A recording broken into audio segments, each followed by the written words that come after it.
Now I see a man sitting there selling vegetables who is shining. He just looks at me, our eyes lock up with each other, then he bursts out laughing and I also laugh. Then he's telling me his story. This is one thing that human beings have not come to terms with. If you become conscious of this, all the tremendous possibilities of being alive will become yours.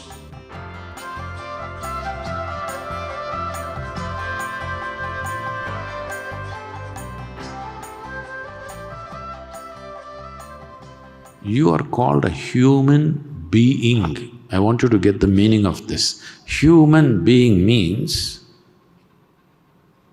not that you know how to run, not that you know how to jump, not that you know how to do circus in life, you know how to be.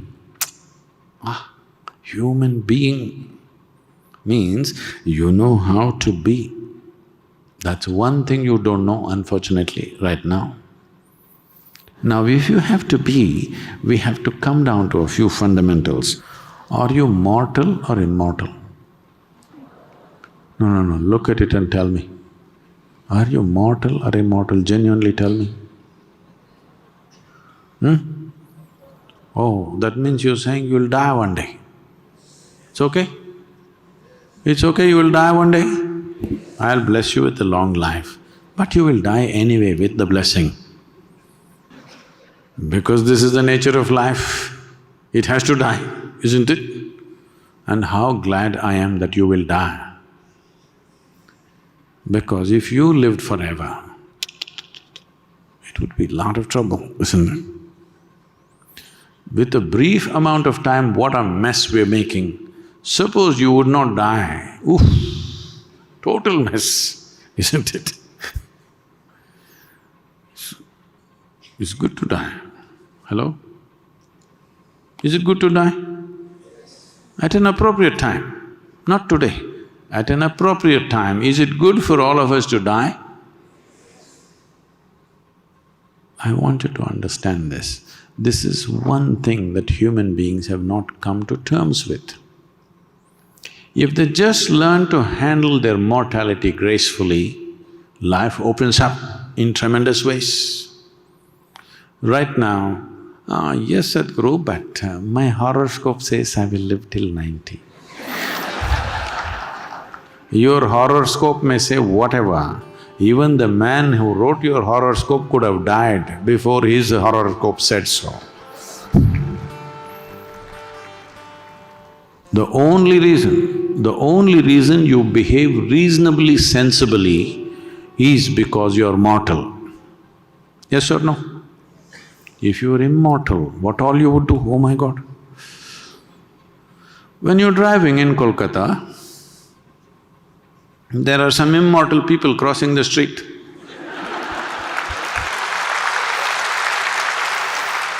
You've seen them, right? Immortal they are. If an automobile touches them, there is an enormous amount of pain involved and there could be death.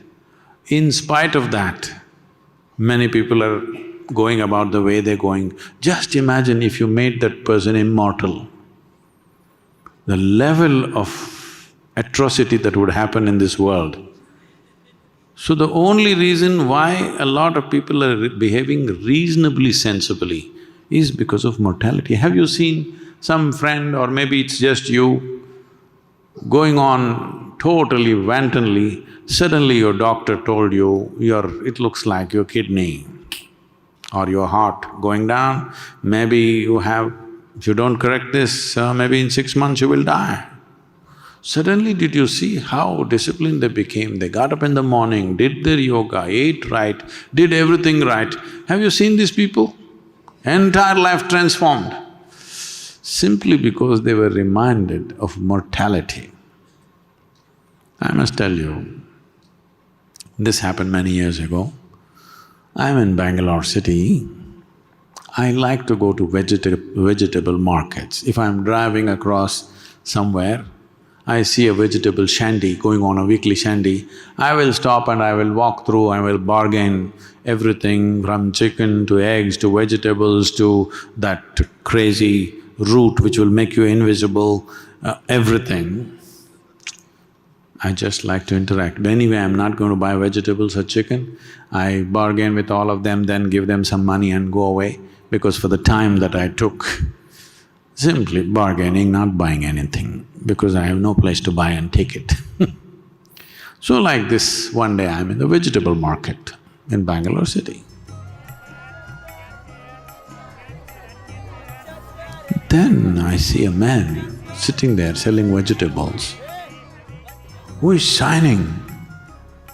I just look at him, my God, what the hell is he doing in the vegetable market? He just looks at me, our eyes lock up with each other. Then he bursts out laughing and I also laugh. Then I walk up to him and say, what the hell are you doing here? Then he said, come, come. He opened up his little vegetable shop and asked me to sit down. So both of us sat in the shop. Then he's telling me his story. He was doing his normal life, wife and 2-3 children and whatever. One day he fell ill, then so ill that they admitted him into a government hospital, a general ward. They put him there. Every day they thought he will die, but he did not die. Every day they thought he will die, he did not die. 2-3 months went on, then there was no space, so they put him in the corridor outside, because this guy doesn't live, doesn't die. So after about 3 months, his wife stopped coming, she lost her patience. How long to come and sit with him, this fellow doesn't live or die? 4 months or little more than 4 months, he was lying down there in the hospital corridor. Somebody was throwing some scraps at him and he did not know. Every day he thought he will die today, but he would recover the next day morning. Again he thinks he will die. It went on like this. After 4 months, slowly he recovered. But in the meantime, something fantastic happened to him. Everything just blew. Every day he thought today is the last day.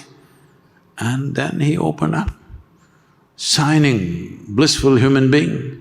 Again back to vegetable selling, wife gone, children gone, everything gone, above all he is gone. Just staying in contact with mortality for 4 months did this to him. This is important. You must stay in touch with the mortal nature of who you are.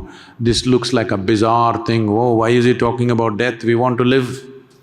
What you don't understand is, I can say right now that you're living, or I can also say you're dying. You're actually dying. One day the process will be complete. Yes or no? Hello? They're just 2 words for the same thing, isn't it? Right now we're dying slowly. One day it'll be complete. Today it's on. Is it on or no? Today the death is on or no? It is on. So what you call as life and what you call as death are not 2 separate things.